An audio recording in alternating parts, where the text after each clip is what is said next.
तो इसीलिए एमएफपीएफ के साथ सबसे बड़ा चुनौती है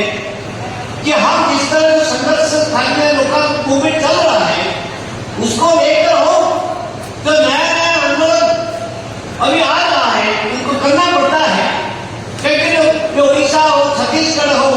ये वर्चुअल में हो कि हर दिन जो जमीन और जो खरीद जो ली किया जाता है तो ग्राम सभा को पूरा नजरअंदाज करके फर्स्ट ग्राम सभा करके किया जाता है। और प्राइम मिनिस्टर ऑफिस से अभी एक फोरम बना है, वो है प्रगति। वो प्रगति के नाम पर एक फोरम बना हुआ है प्राइम मिनिस्टर ऑफिस में और प्रधानमंत्री उनका अध्यक्ष है।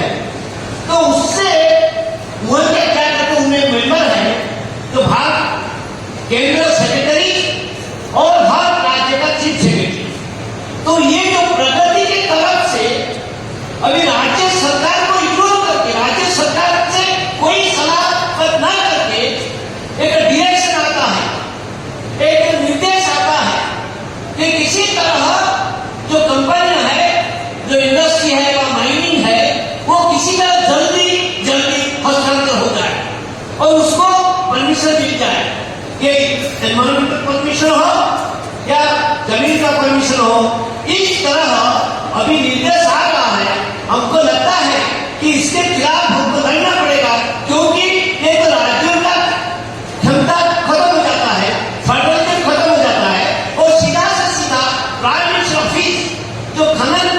को लेकर, इंडस्ट्री को लेकर, जमीन को लेकर ये जो निर्देश आ रहा है पार्लियामेंट के अभी सभी राज्य सरकार तो उसको कोई मतलब नहीं है, उसको विरोध नहीं करते। तो इसीलिए हमको एमएफपीएफ को हमको सजाग होकर उसको लोगों के सामने लाना पड़ेगा और जो पॉलिटिकल पार्टियां हैं उनके सामने भी हमको लाना पड़ेगा। क्या फेडरलिज्म को खत्म करते हैं, इसे जो कंपनी को लेकर, कॉर्पोरेट के स्वार्थ को लेकर इसको सवाल उठाना पड़ेगा। दूसरी बात, हमको किसी तरह एक राष्ट्रीय जन आंदोलन, जरा जो राष्ट्र के स्तर में बड़ा जन आंदोलन कैसे बनाएंगे उसको हमको देखना पड़ेगा। तो उसको आगे बढ़कर काम करना पड़ेगा। और थर्ड है, तो हमको जब अभी तो लड़ते रहे हैं, कुछ हासिल किया, कुछ हासिल नहीं किया, कहाँ बांध बन गया, कहाँ इंडस्ट्री आ गए, कहाँ जमीन भी खत्म हो गया, मगर विस्थापित लोगों का कोई भी समाधान नहीं होता है, उनका अधिकार मिलता नहीं है। और विस्थापित को लेकर उसके बाद कोई लीगल फॉर्म देश में या कोई राज्य में नहीं मिले आज तक। इसीलिए उड़ीसा का उड़ीसा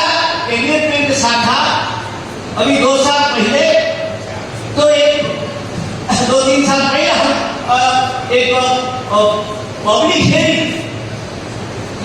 हुआ था, राज्य में 5 पब्लिक हियरिंग हुई, उसको लेकर हम एक रिपोर्ट बना हुआ, उसको हम नागपुर एमएफपीएफ में कमिटी में हम उसको रिलीज किया गया था। और उसके बाद लास्ट ईयर भी हम प्रोफेसर खाका के द्वारा हम उड़ीसा में रिलीज किया। तो वो रिपोर्ट है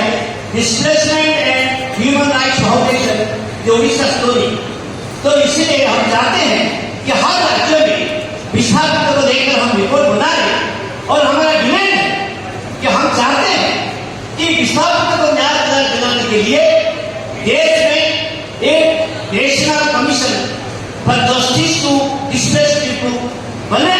और हर राज्य में भी इसका इकाई हो। तो ये डिमांड को लेकर हम भी आज ये कॉन्फ्रेंस में, नेशनल कॉन्फ्रेंस में मुझे लगता है कि जब रेजोल्यूशन होगा उसको पास करेंगे, मगर हमारा मांग होना जरूरी है। और हम हर राज्य में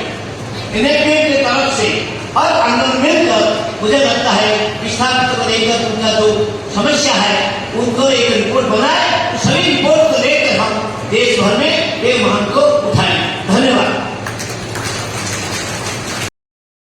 उसके चलते पहले तो अभी 2 घंटा का सेशन में 7 पैरेलल सेशन होगा, समाधान जो एक साथ चलेगा 7 अलग अलग जगह में, एक स्टेट,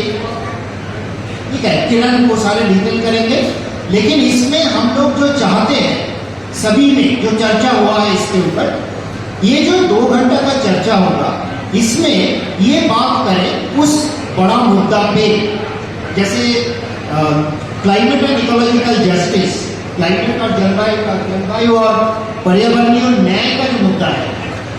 कानून का जो अकाउंटेबिलिटी का मुद्दा है, ये सारे मुद्दा पे चर्चा ये होगा कि पिछले जब से फोरम बना है तब तक अभी जो चर्चा हुआ है फोरम के अंदर, लेकिन फिर से बोल रहा हूँ ये सिर्फ मेंबर्स जो है उनके लिए लिमिटेड नहीं है। आपको जो भी फोरम में ज्वाइन करना है, जो भी पैरेलल सेशन में ज्वाइन करना है वहाँ कर लीजिए, लेकिन चर्चा ये होगा कि हमारे सामने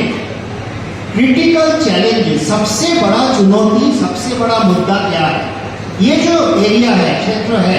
इसमें सबसे बड़ा चुनौती क्या है, मुद्दा सबसे बड़ा क्या है।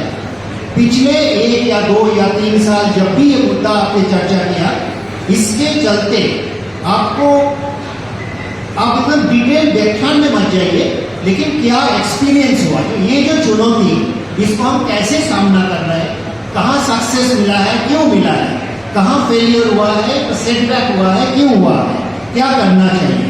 ये चर्चा हो ग्रुप में। हर एक ग्रुप में 2 या 3 फैसिलिटेटर होंगे जिनको नाम बाद में अनाउंस किया जाएगा। वो फैसिलिटेटर का काम होगा ये देखना पहले ये ग्रुप में सारे लोग इसमें भागीदारी लें इस चर्चा में, ना कि 3, 4, 5 लोग जो ज़्यादा वोकल है तो बहुत बार होते हैं, वो ना हो, सारे लोग भागीदारी करें,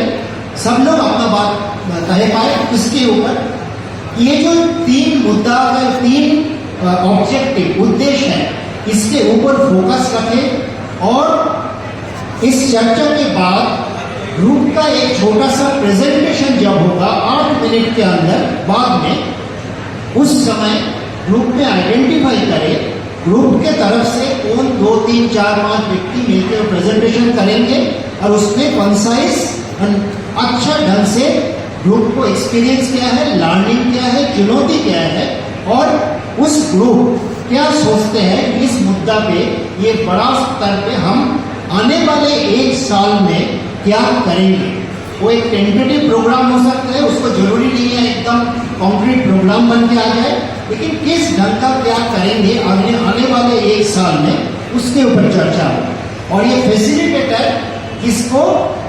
बाकी ग्रुप को फैसिलिटेटर, क्योंकि ऐसे लोगों को चुना गया जो ऐसे कामों में व इस फोरम में